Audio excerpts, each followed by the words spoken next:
Ele é baterista de uma das bandas mais amadas do Rio Grande do Sul, a banda Nenhum de Nós. Mas ele não é só um músico de grande sucesso, como se isso já não bastasse. Ele também é engenheiro químico de formação e mestre cervejeiro. É um dos maiores especialistas em cervejas artesanais do Brasil.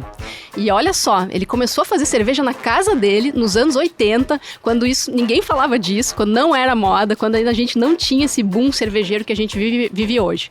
Então eu estou muito feliz de receber aqui com a gente o Sadi Homrich. Sadi, seja muito bem-vindo, é um prazer falar contigo, sou fã do teu trabalho. E ainda mais para falar de música e cerveja. Poxa vida! Eu que agradeço o convite, a oportunidade, e dizer que eu também sou teu fã, porque tu amplifica coisas que eu curto muito. Ah, que legal, obrigado. Isso é legal. Ah, e esse assunto, assim... eu sempre te acompanhei, né? Sempre te acompanhei e tal, com a banda Nenhum de Nós. Até trouxe aqui, ó. Deixa eu mostrar aqui.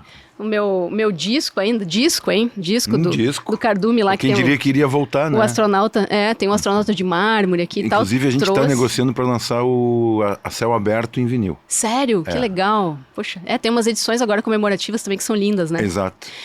E eu queria te começar te perguntando assim, poxa, tu tá numa banda que é uma potência no Rio Grande do Sul. Tu é, né, baterista da banda Nenhum de Nós. Uhum. É engenheiro químico de formação e é mestre cervejeiro. Como é que tu conseguiu juntar tudo isso? Olha, foi, na verdade, essas coisas é que me escolheram. Porque foi tudo ao mesmo tempo agora. Foi impressionante. Quando garoto, né, eu não sou de uma família de músicos, exatamente. Um tio tocava acordeon, outro tio-avô tocava bandoneon, assim, mas nunca foram profissionais. E eu sempre gostei muito de música, a família, apesar disso, sempre foi muito musical, de escutar muita música e tudo mais, fazer cantorias, e até em festas, Natal e tudo mais. E aí... Quando eu entrei na faculdade, eu fiz engenharia na PUC, né, aqui em Porto Alegre. Um dia eu saio da aula, acho que uma sexta-feira, e tinha o pessoal no bar da matemática com uma roda de samba. E eu tocava sambão lá no Laranjal, na praia do Laranjal, sempre passei meus veraneios no Laranjal em Pelotas, né. Eu tocava sambão, daí eu perguntei, olha, eu posso trazer meu AG, que eu tocava AG, aquele chocalho, né. Não, pode trazer, me olharam de cima a baixo assim, né, eu com esse meu shape teuto brasileiro, mas era um trio que estava tocando e eu cheguei na outra vez e começou, e fechou, e eu decorava as letras com facilidade, fui muito bem acolhido, até que a professora da matemática, a diretora, pediu a gentileza da gente não fazer mais aquilo lá, porque ninguém mais ia para aula. Aí a gente foi acabar no boteco no fundo da PUC, lá no bar do Maza, e na PUC eu entrei com 16 anos na faculdade. Né? E a gente era colega do Tedi já, desde o tempo do colégio. Desde o tempo do colégio, vocês se conhecem há muitos anos. Muitos anos. O Carlão eu conheci no primeiro primário, em 1970. Caramba.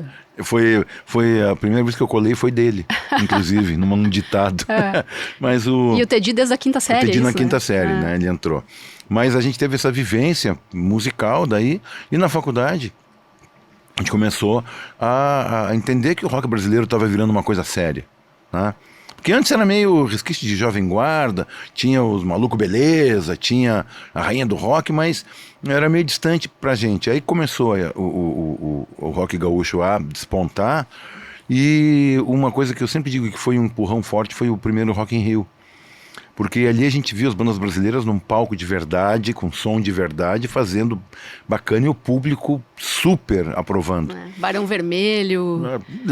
Desde o Erasmo, né, tocando rock, Paralamas, o Kid Abelha tocou no primeiro Rock in Rio, e, o Barão. Com o Barão, né? Ainda, né? Então assim, foi um momento que a gente enxergou, nós somos uns nerds que gostamos de música. Nós não era músico de circular no Bonfim ou do IAPI, que tinha uma galera, não. Nós éramos uns nerds que gostavam de som. E aí, vamos fazer uma banda. Né? Mas nesse meio tempo nós estávamos estudando, de fazer engenharia civil, fazer engenharia química, Carlão arquitetura. E aí eu fui uma visita técnica no polo petroquímico, porque era um dos motivos de eu escolher engenharia química, é porque teria um campo de trabalho muito grande no polo. Indústria primária, secundária, terciária, enfim. E aí eu fui visitar e sempre fui muito sensível com questões de aromas e cheiros e odores, né? E aí lá tem aquela coisa a atmosfera é muito rica em solventes. É até fedorento, é isso? Pra mim era agressivo. Eu digo, não vou ser feliz aqui. Não vai dar. A próxima visita técnica que teve foi na cervejaria Continental, que era a unidade Brahma aqui, onde hoje é o Total. Era lindíssima aquela cervejaria. Ali na chaminé. Exatamente. Uhum. E ali eu digo, não, peraí, agora estou no meu habitat natural. Né? Aí sim, aí se encontrou. Exato. A família gostava de cerveja, apesar de não ser bebedora contumaz, era só em festa mesmo, sim. Então tinha um carinho pela bebida e eu comecei aí a ir mais fundo, a me dar conta que a Brahma de Porto Alegre era diferente da de Passo Fundo e que a Antártica de Montenegro era diferente da de Joinville. Então eu já comecei a desenvolver, meio que sozinho, uma questão sensorial mesmo, né? E aí, quando a banda começou a tocar e a viajar, a gente ia tocar, em Caçador. Tem a cervejaria Caçador, eu vou lá visitar. Vamos tocar em Petrópolis. Fizemos um festival em Petrópolis, no Rio. Ainda tinha a Boêmia antiga, fabricando cerveja. Conheci. Em Getúlio Vargas, Serra Malte. Então eu conheci uma cena cervejeira que não existe mais. Sim. Que era o final das cervejarias familiares. Claro, assim, claro. Né? Depois virou tudo uma coisa só Ambev, né? Exatamente. Até vira cerveja artesanal de novo, esse boom que começa a diferenciar as coisas. Né, entre que vai ser bem nos anos 90, né, é que elas todas foram vendidas ou desativadas, e aí nos anos 90 renasceu a cerveja artesanal brasileira em Porto Alegre. O Brasil deve a Porto Alegre uma maneira séria de pensar como business, como negócio, que foi o Dado Beer. O Dado Beer, que tu acompanhou desde o início, né? Desde o início, sempre frequentando, fazendo cerveja lá. Tem uma cerveja que eu fiz com o Marcelo Ruschel, o fotógrafo, né, que é lá do Wimbledon, que foi uma promoção que ele ganhou. E ele é neto do Vitor Ruschel, da cervejaria Polka. Então começaram a juntar todo esse mundo cervejeiro.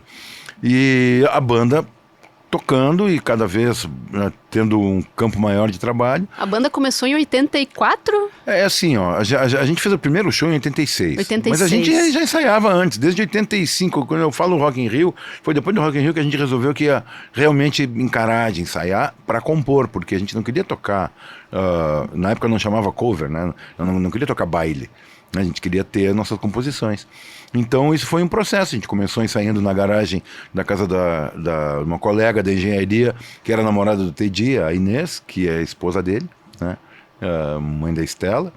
E a gente fazia os primeiros ensaios na garagem deles. Depois a gente teve um outro colega nosso, o pai dele tinha desativado o cinema Miramar, aqui na Zona Leste, e ele fez um estúdio embaixo, a gente ensaiar no estúdio, embaixo de um velho cinema, que parecia histórias já, né? Nossa banda começou num velho cinema. e então, quando pintou uma oportunidade de gravar um disco e de realmente transformar isso, eu deixei a engenharia em segundo plano, né? Eu fiquei com 4 cadeiras por 4 semestres. Por falta de frequência. Sim, porque a banda também estourou. Exatamente. Vocês estavam viajando o Brasil inteiro, né? Ali quando teve Camila. Aí a coisa, acho que devia ser difícil conciliar tudo isso, né? Com certeza, até porque houve assim, o primeiro disco, que foi em 87, que tem a Camila, foi nosso cartão de visitas, né? Ele demorou para fazer sucesso assim, em rádios mais comerciais. Tocava só em rádio indie, nem falava isso na época, era, né, rádio alternativa, né, que tinha uma em Belo Horizonte, uma no Rio, uma em São Paulo, uma em Curitiba, uma aqui e tudo mais. Nós estávamos gravando o segundo, porque ainda assim foi bem, a gravadora quis fazer um segundo disco, que é esse que tens em mãos aqui. E a gente começou a gravar esse disco, e aí começou a aparecer num ranking no Jornal do Brasil, né, o Caderno B, Rádio Cidade do Rio, 10º lugar, Camila. Eu digo, opa, como assim? E aí começou em um mês estava já nas primeiras posições. As outras rádios aí começaram a tocar, porque todo mundo meio que imitava a Rádio Cidade do Rio. E aí começou a tocar, e que tocou de verdade, inclusive aqui no Sul, assim, né, de uma forma que dá para chamar de sucesso. Como teve esse tempo, nós estávamos gravando o segundo disco, quase que emendou. Quando a gente lançou esse disco, o Cardume, a primeira música de trabalho foi Eu Caminhava, né, porque tinha uma pegada mais ou menos de Camila e tal, mas só que aí teve um radialista no Rio que resolveu tocar Astronauta, e aí juntou o Camila com o Astronauta e foi um avassalador. Eu me lembro que a gente fez, parece que foram 14 Globos de Ouro seguidos. Caramba, que Tipo de sucesso, coisa, né? assim, E Astronauta de Mármore não era nem a música de trabalho, né?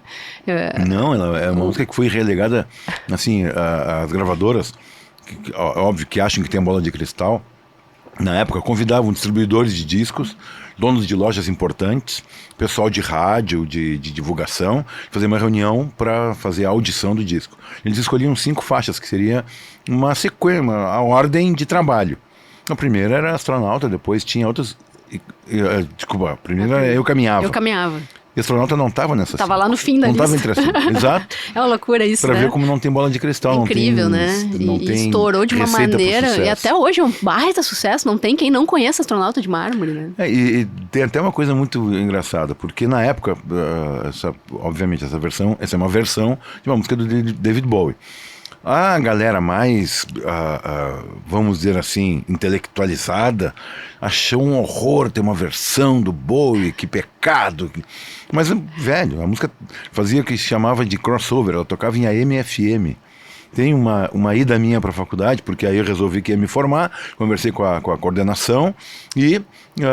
Isso no meio da explosão de Astronauta de Mármore, tu resolveu te formar em engenharia química. Exatamente, tinha 4 cadeiras, não era possível. Tá, e lá na PUC os caras não te paravam, assim, pra pedir autógrafo e tal. Mas devia ser uma loucura, né? Eu era uma figura carimbada já, porque nas festas do centro acadêmico eu já tocava com o pessoal, fazia samba com essa outra galera. Então eu já estava acostumado contigo. Mais ou menos. Mas aí eu estava indo um dia para PUC de ônibus, né? Tava lá no Ipiranga PUC, sentado no fundo com a minha pastinha e o cobrador ouvindo o radinho tocando Astronauta. Que demais. E aí te emocionou na hora? Eu ria sozinho, mas claro. Eu digo, mas olha... Tu ria sozinho no fundo do ônibus? Eu ria sozinho. Mas tu não contou pra ele ao passar na catraca que tu era o cara que fez essa música? Não, já tinha passado. Já tinha passado.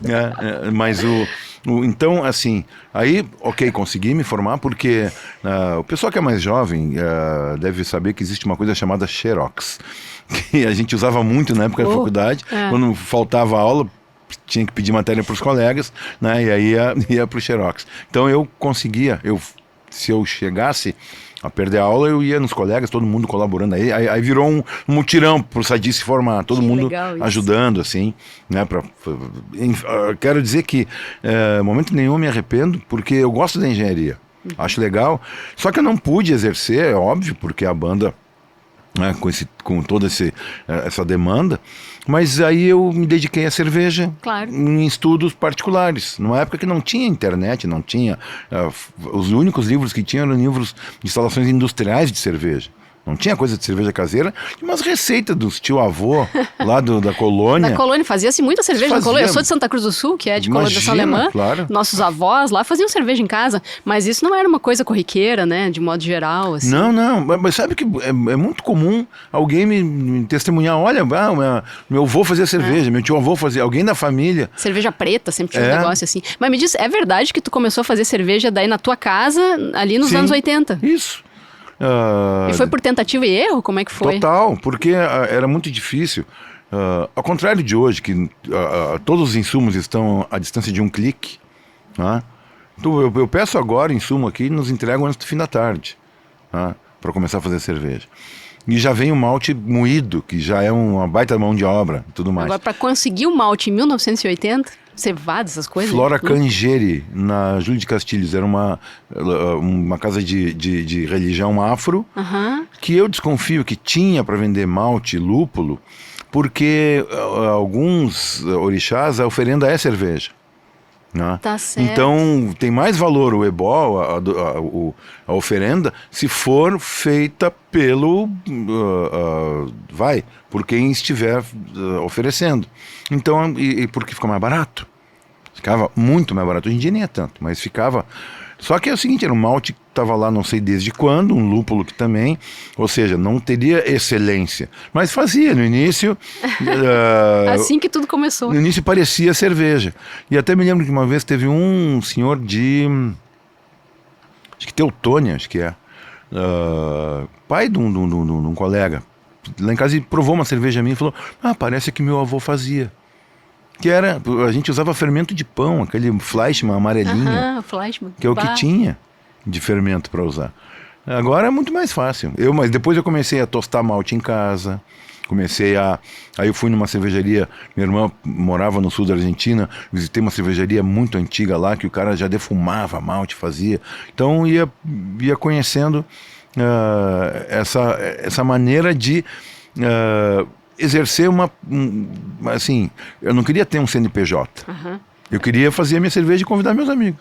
É o que eu faço até hoje. Quase como um hobby, assim. Total. Mas também virou um pouco de profissão, porque tu é jurado profissional hoje de grandes concursos de cerveja no Brasil e acho que no exterior também, né, Sadi? Também. O que acontece, Juliana? Como é que tem aquela frase do Borges? El diablo no es diablo por malo, assim por viejo. Eu comecei muito cedo a vivenciar essa questão cervejeira, que depois acabou virando moda. Então eu já me chamavam para entrevista. O gordinho do Nenhum de Nós entende de cerveja. Chama lá ele, porque os cervejeiros das companhias grandes não poderiam falar, só institucionalmente. Claro. Então aí e aí eu tinha que estudar para poder responder. Aí me convidaram para escrever numa revista. Depois qualquer matéria que tinha nos jornais aqui me chamavam para fazer um tipo de uma curadoriazinha né? Aí foi legal porque começaram a ter os cursos de sommelier. Eu me formei no mesmo curso que eu fui professor. Sério? Né? Porque, nossa! Né? Eu fui jurado de concurso de sommelier, né? Aqui no Brasil também. Essa semana até teve um concurso mundial, acho que foi na Alemanha, não tenho certeza. E tinham 2 brasileiros entre os top 10 sommeliers do mundo. O Brasil é muito reconhecido nessa parte. Então tu é sommelier de cerveja? Sou. Caramba. Mas é que eu digo, na verdade eu me considero um especialista em cerveja. Eu não fiz o curso de mestre cervejeiro, apesar de fazer cerveja, inclusive presto consultoria, faço cervejas colaborativas. Já te chamei de mestre cervejeiro aqui. Mas isso Mas tu né? Porque tu faz cerveja, daí não... Mas então, é que hoje existe um curso reconhecido de mestre cervejeiro, coisa que não havia um tempo atrás. Uhum. Então eu não sou graduado nesse curso ou nesse pós-graduação. Você é graduado pela vida. Exatamente. O cara que começa a fazer cerveja em 1980. O diploma de horas copo.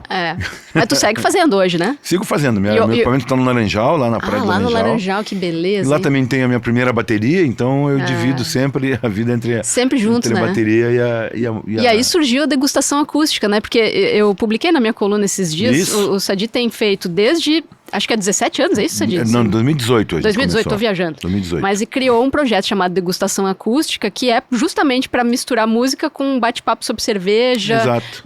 Falar um pouco de cada estilo. E isso tem feito um sucesso danado, né? Então, isso começou... Eu vinha com essa ideia na cabeça. Né? As duas coisas. Para juntar as duas coisas. E vi alguns modelos, mas não achava legal.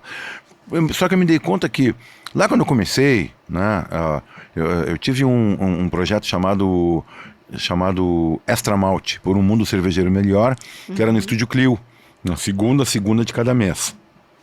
E lá a gente fazia um bate-papo cervejeiro com alguns convidados, degustava e harmonizava. E o interesse pela cerveja era ainda novo, o pessoal queria saber coisas técnicas. Hoje em dia a cerveja entrou para a vida das pessoas, tem cerveja artesanal para vender no super, quase qualquer boteco tem. Então eu queria uma coisa mais lúdica, né? E aí eu fui dar um curso na UPF, que é Química na Cerveja Caseira. O cervejeiro caseiro segue receita, mas aí eu explico um pouquinho a química que está acontecendo ali dentro, para ele sacar um pouco o que as enzimas fazem, que diferença faz tu moer bem um malte, a temperatura da fermentação. Isso no curso de Química da Universidade de Passo Fundo? Isso. Tu foi lá falar disso? Curso de extensão. Tá. Exato. Na verdade, a coordenadora queria unir os 4 cursos sob o guarda-chuva da Química, porque estavam meio dissidentes. Então é Química Bacharelado, Licenciatura, Engenharia de Alimentos e Engenharia Química. Então eram todos os que frequentavam esse curso. Só que não podia, dentro da universidade, consumir bebida alcoólica. Eu estava fazendo uma cerveja, a gente fez acho que uma porter, né, com um pouquinho de malte defumado, que eu gosto, mas não podia beber cerveja. Então eu digo, olha, a aula prática vai ser num brew pub que tem aqui de noite, quem quiser ir. A galera foi. E o marido da coordenadora era um músico da noite de lá, um gurizão, fã do Nenhum de Nós, eu já tinha visto ele tocar. Rafael Braz. Rafael Braz. E o Rafa me perguntou, ele que me dava carona lá, de mestre, vem cá, eu vou tocar nesse brewpub hoje, e meu irmão toca bateria, se tiver uma bateria lá, tu dá uma canja? Eu, claro, imagina, eu sou fome, adoro. E aí eu comecei, chega, vem cá, tu toca tal música, ele toca tal música, então tá, então deixa pra mim. Não falei nada, e começou, essa aqui a gente tá degustando, vou dar um exemplo. É uma Pilsen, a cerveja mais copiada do mundo, né? Copiaram a German Pils, né? a Pilsen alemã, e copiaram bem, copiaram mal, chamam qualquer coisa de Pilsen, uma Pilsen tem que ter essa característica, e o alemão também copiou do tcheco. Quem inventou a Pilsen foi na República Tcheca, na cidade de Pilsen, um cervejeiro alemão.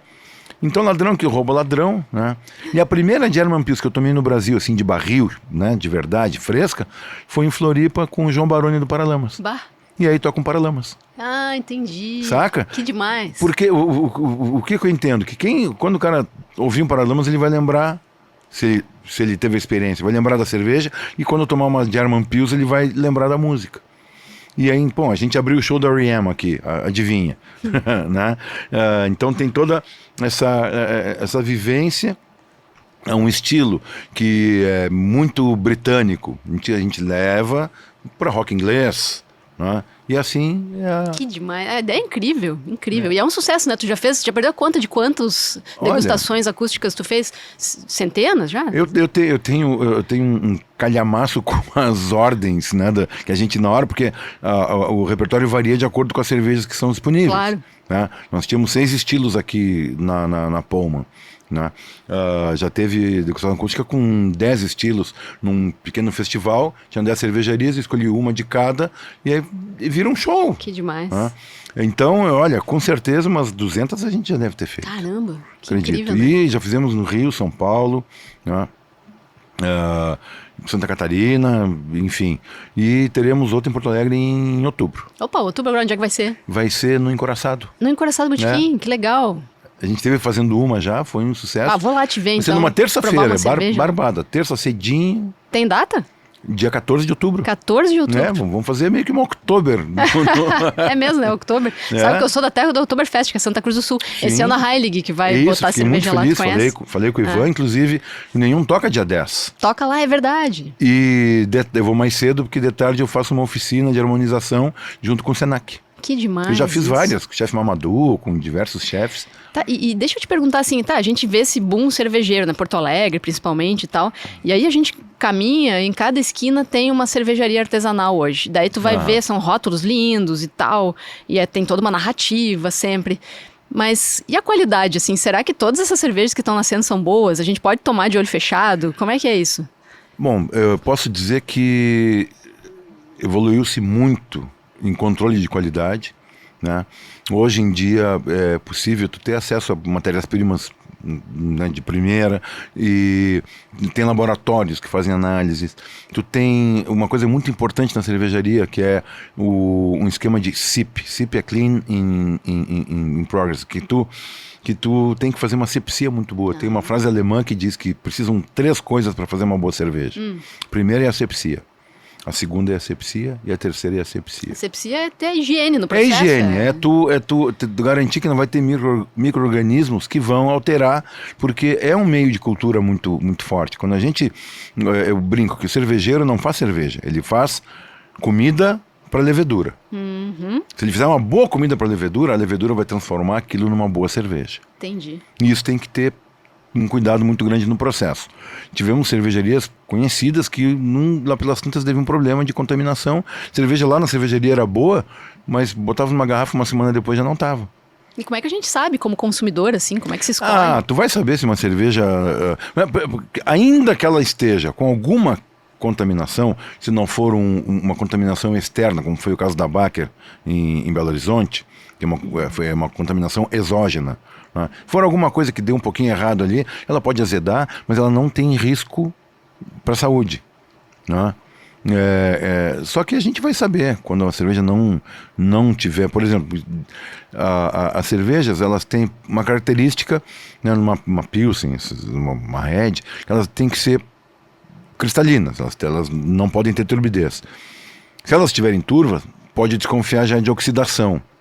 Vai dar algum problema? Não, mas vai ter um gosto de papelão horroroso. Entendi. Tá? Uma de trigo, não, ela deve ser turva. Para ter, porque ela tem a levedura. Então, sempre que eu digo, a cerveja artesanal, se tu não dá um pequeno briefing, tu não fala um pouquinho, tu vai fazer uma quebra de expectativa, porque a pessoa vai querer sentir aquele gosto que ela sente sempre. Né? Aquilo que para ela a cerveja tem um gosto. Ela vai tomar e não é aquele gosto, puxa, não é legal. Mas isso foi o caminho da cerveja de trigo. Quando se via pela primeira vez servindo aqueles copáceos nos restaurantes, o garçom explicava, isso aqui é uma cerveja que é degustada nos Biergartens da Alemanha, ela tem um outro aroma, aí a galera curtia. Claro. Né? Então é assim, a qualidade está muito boa e eu tenho testado isso nos concursos que eu tenho julgado. É bom saber isso, hein? Esse concurso que eu joguei essa semana passada... E é uma economia que gira aí, né? Tu tá ajudando um monte de gente local, assim, né? Que eu acho que é legal. Eu sempre falo, valorize a cerveja local. Fiquei muito feliz com a Heineken, né? Depois de muito tempo, consegui furar o bloqueio das grandes em Santa Cruz. Isso é uma questão política, a gente sabe também, que envolve. Tá? E... quando Blumenau deu um grande salto quando admitiu artesanais também. Blumenau admite um pavilhão com artesanais. Hoje em dia não é mais um pavilhão, já é mais. Embora tenha um sponsor, né, da grande indústria. E isso também faz com que as cervejarias tenham que manter, né, uma qualidade e evoluir sempre. Né? Hoje não se pode confundir artesanal com amador. Perfeito. Antigamente se confundia artesanal. Mas é artesanal. Pô, vamos relevar, né? O lote está diferente. Hoje em dia não tem porquê mais. Tem que ser bom, né? Tem que ser bom. E o que tu acha dessa... Porque tem uma moda aí, tá? Por exemplo, a gente tinha o morango do amor, né? Aí inventaram a cerveja do amor. Sim. Aí essas cervejas que tu vai beber e que não tem gosto de cerveja clássica. Isso é um erro? Tu é contra? Tu é a favor? O que a gente pode falar de cerveja com gosto de abacaxi, cerveja de erva mate, cerveja com bergamota? Bom, eu sou a favor da liberdade cervejeira. Aliás, a favor da liberdade, inclusive cervejeira. Então, assim, por exemplo, vou fazer um paralelo com a Europa. A Alemanha, desde 1516, tem a lei da pureza, que só permite usar cevada, óbvio, tem que ser maltada, né? Água, o lúpulo, e a levedura nem faz parte da lei, porque eles não sabiam da existência de levedura em 1516, isso Pasteur foi descobrir lá quase século XX já, né? E a levedura entra na cerveja e depois ela sai. Fora de trigo, né?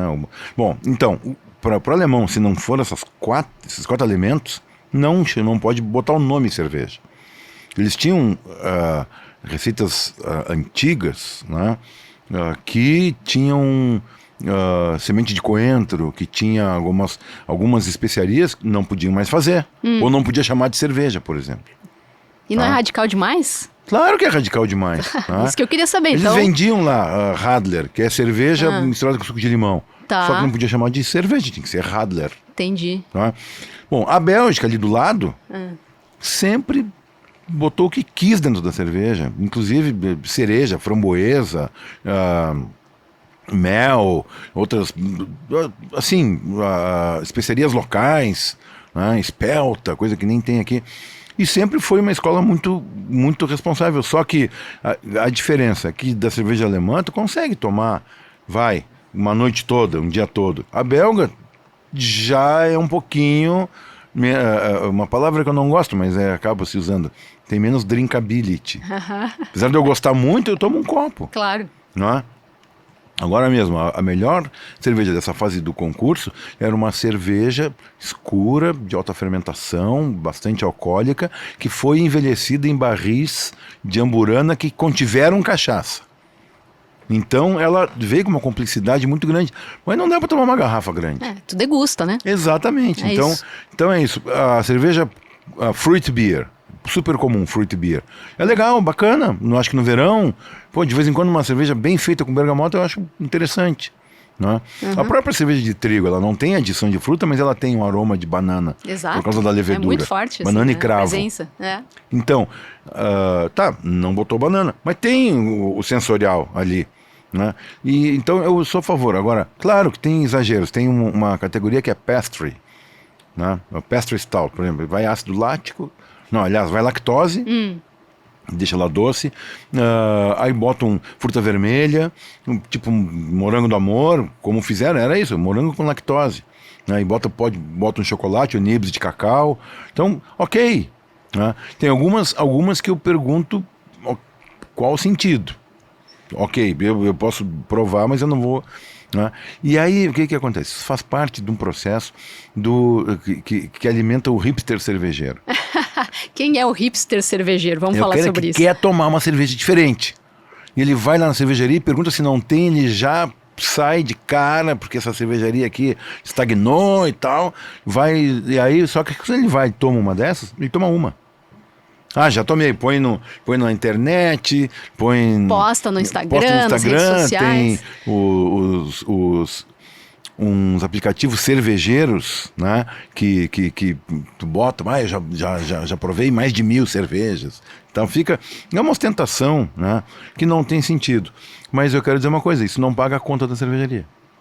O que paga a conta é Pilsen. De volume maior. A IPA. Hoje, né? Hoje mais a IPA do que a Weiss, inclusive. IPA, APA, essas cervejas que tem um pouco mais de lúpulo. Sadi, qual é a melhor cerveja? Essa pergunta para quem é aficionado, é difícil porque são contextos diferentes.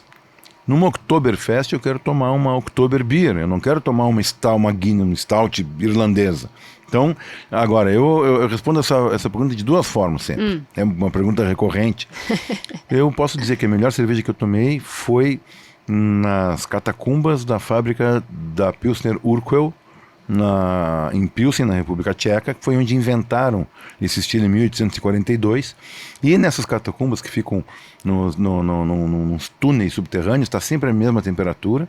Então eles fazem tanques de madeira abertos ainda, do jeito que era, assim, para quem visita. Óbvio que não é essa que eles botam na lata e mandam para o Brasil depois. Para quem visita, o cervejeiro que me serviu em 2009 é o mesmo que me serviu em 2023.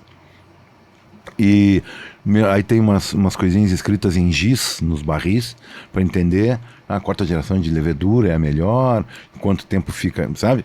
Maturação longa. É uma cerveja que não é filtrada e é cristalina, não tem adição de obviamente nada adjunto ou estabilizante, espuma fina, né? Essa cerveja realmente para mim foi a melhor que eu tomei. Tá. Mas é uma sacanagem, que pouca gente vai poder pegar um avião e ir pra lá, né, pra provar. Tcheca, de trem até Pilsen pra provar. Daí tu tem uma segunda resposta. A segunda resposta Qual é assim, uma vez em Pelotas, meu tio Hugo pediu pra eu assar um galeto, ele ia convidar lá, parente, eu queria que eu assasse o galeto. Eu gosto da função. E claro, fui lá cedo, ele fez o fogo, ele quando faz fogo com 8 kg de carvão, era uma fornalha.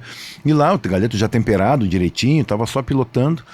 E começou a ficar calor e daqui a pouco vem ele lá de dentro com uma faixa azul e 2 copos. Meu sobrinho, guardei para tomar isso aqui contigo.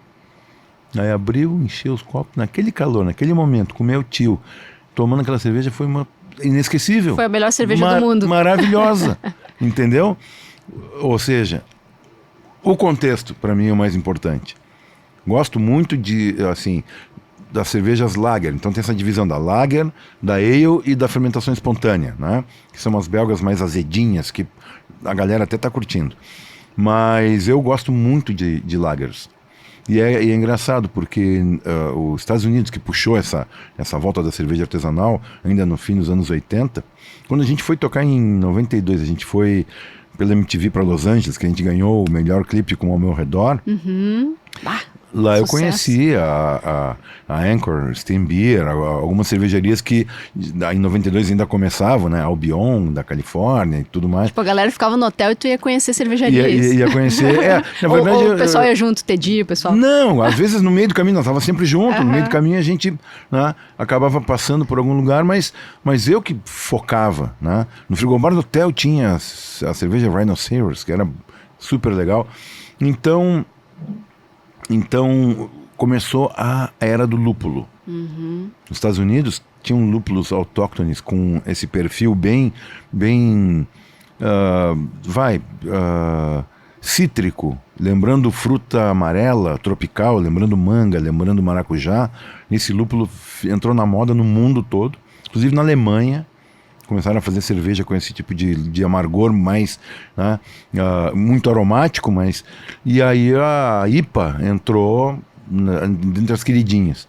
Agora, essas mesmas cervejarias que fizeram da IPA a cerveja mais consumida, todos estão fazendo lagers, que tem um consumo... Que curioso que é esse universo. Voltou. E quanta coisa que tem pra saber disso, né? Tu fala cerveja, parece que tá cerveja, mas não, tem 1000 tipos de cerveja, né? É um negócio... Em torno de 180 subestilos. 180 subestilos. Tu já provou tudo isso? A gente estuda, olha, se não provei todas, eu tô perto. E como é que tá teu fígado? Porque, não, segundo os indicadores, né, o Gama GT, essas coisas, tudo bem. Eu faço check-up com... Também porque tu toma... É a degustação, é isso que a gente tava falando, né? É raro não hoje. É pra encher a cara, ficar bêbado. É raro enfiar o pé na jaca hoje, né? Como era quando o garoto ia numa festa e tinha que tomar... Não, eu consumo cerveja quase diariamente. Não é diariamente, tem dias não, óbvio, mas é uma quantidade já bem menor. Por exemplo, dia de show, eu não bebo antes do show. A gente foi num churrasco, uns amigos em Bombinhas ontem, eu levei minha cerveja sem álcool. Ok. Pois é, né? A gente podia falar disso, né? Cerveja sem álcool. Tem gente que tem preconceito. E aí? Olha, tem gente que tem preconceito com tanta coisa pior, mas eu quero dizer para vocês que, assim, a cerveja sem álcool tem uma questão de inserção. Tem gente que se sente deslocado se vai num lugar que todo mundo bebe cerveja e ele não pode beber. Fazer o quê? É da personalidade. Então a cerveja sem álcool veio, e na Alemanha começou, tem uma marca chamada Klaus Thaler, que é muito boa, foi uma das primeiras, tem até mais de um estilo sem álcool.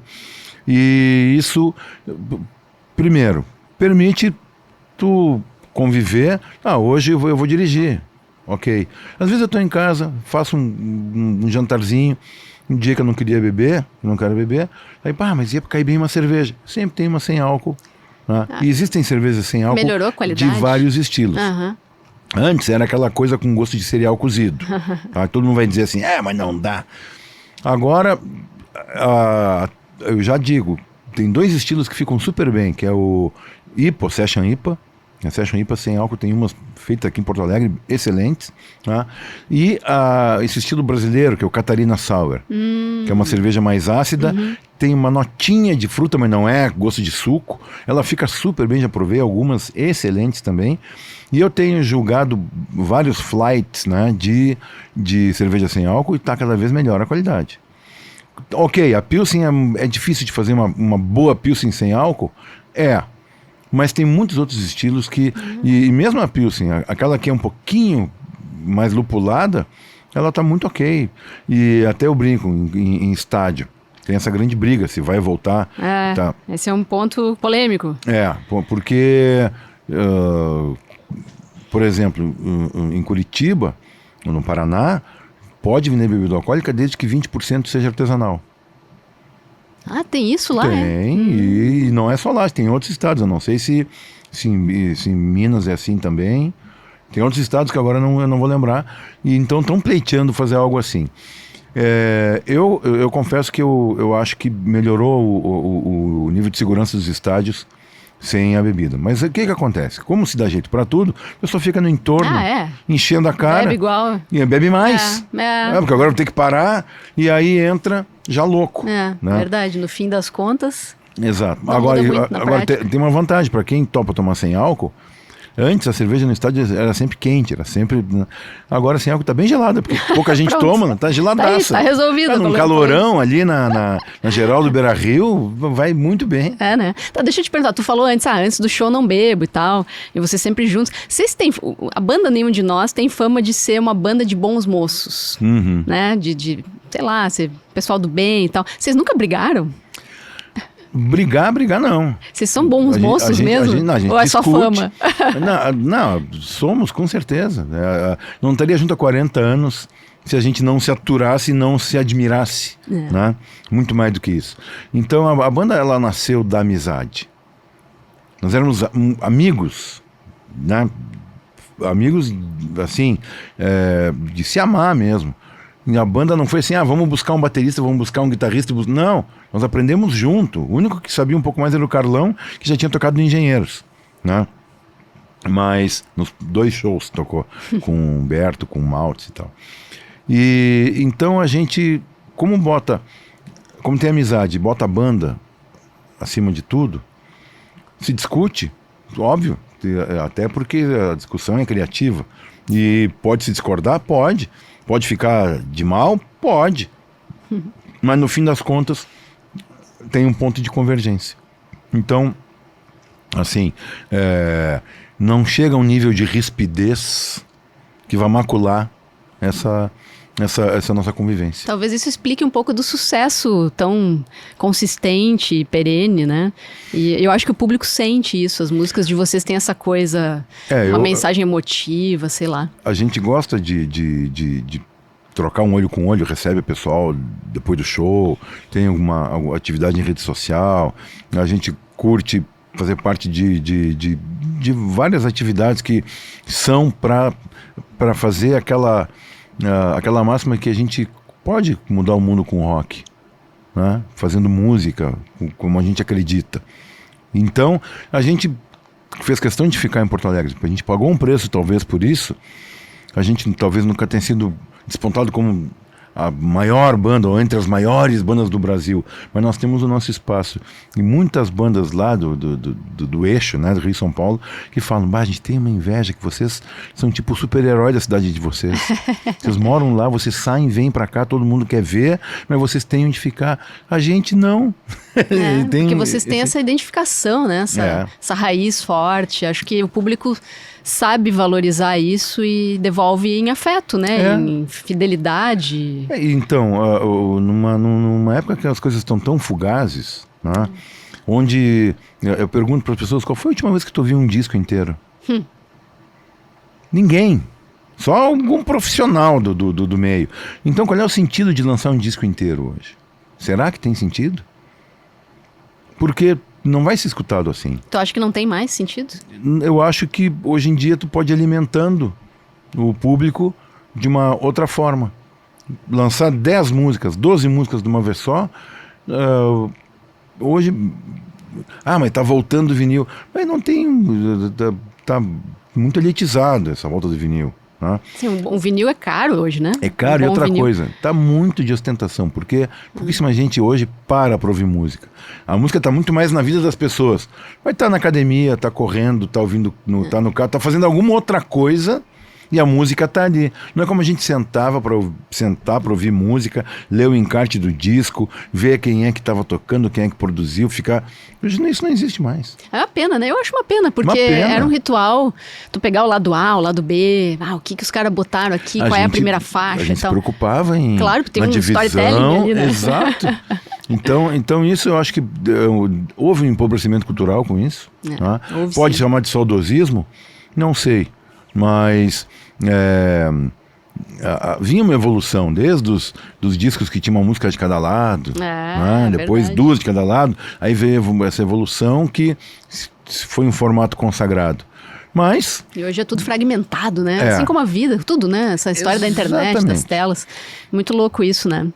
Deixa eu mudar um pouco de assunto. Nós estamos chegando no fim já, infelizmente, porque esse papo tá maravilhoso, né? Vamos marcar outra, eu trago cerveja. Boa. Sabe que eu quero falar do He for She? Eu sei que tu tá junto nessa iniciativa, nesse movimento, junto com o Teddy. O homem deve ser feminista? Eu acho que não tem outra saída.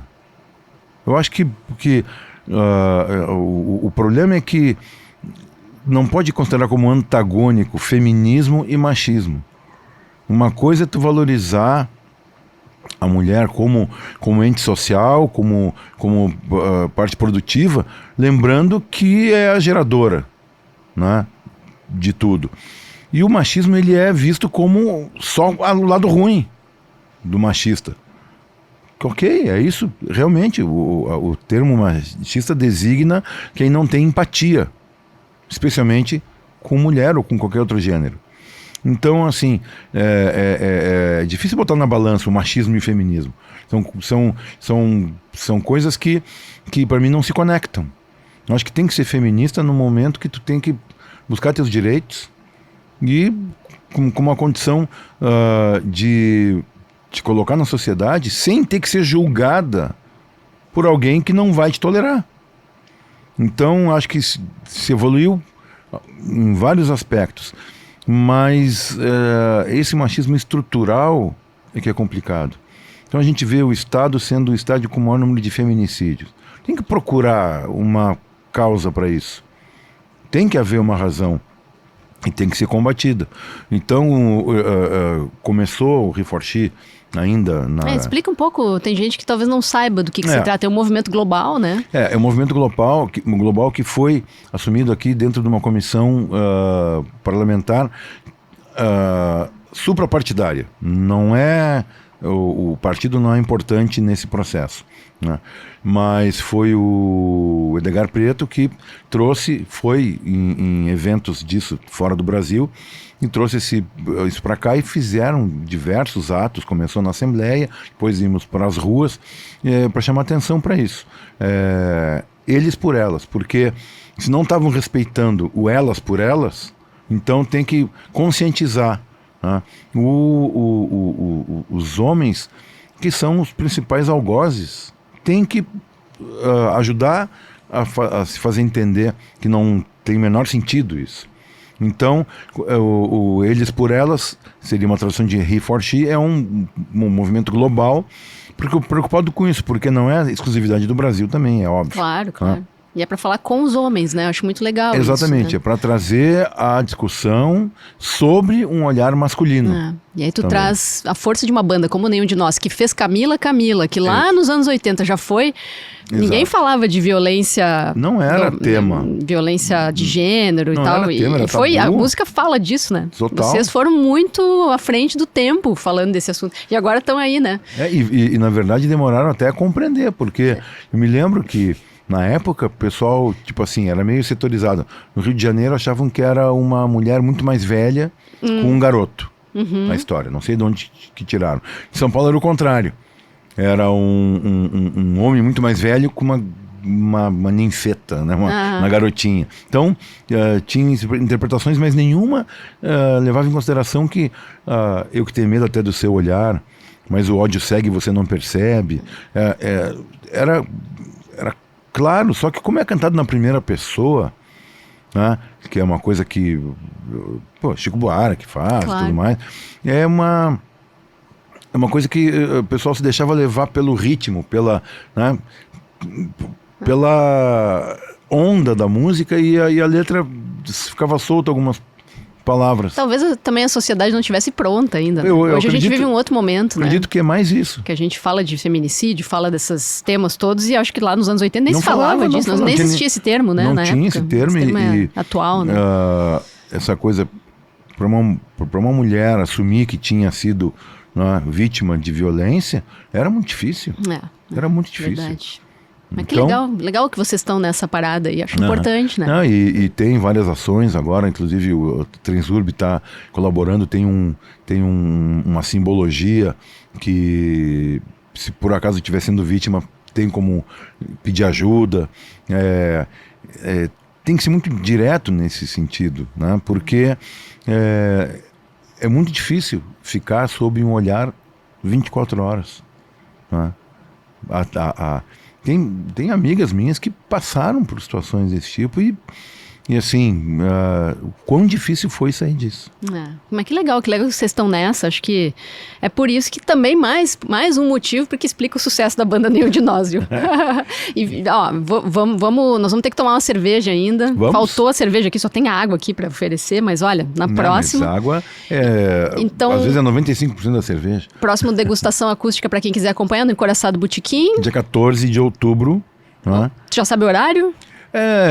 Acho que é 19h30. Por aí, então a gente marca 19h30, começa às 20, porque sempre tem um brinde de boas-vindas, aí a gente já bate um papo antes. Vê se eu consigo passar lá para acompanhar. Eu vou te lembrar. Legal, muito obrigada, tá? É um prazer te receber aqui. Não tenho nem palavras para te agradecer.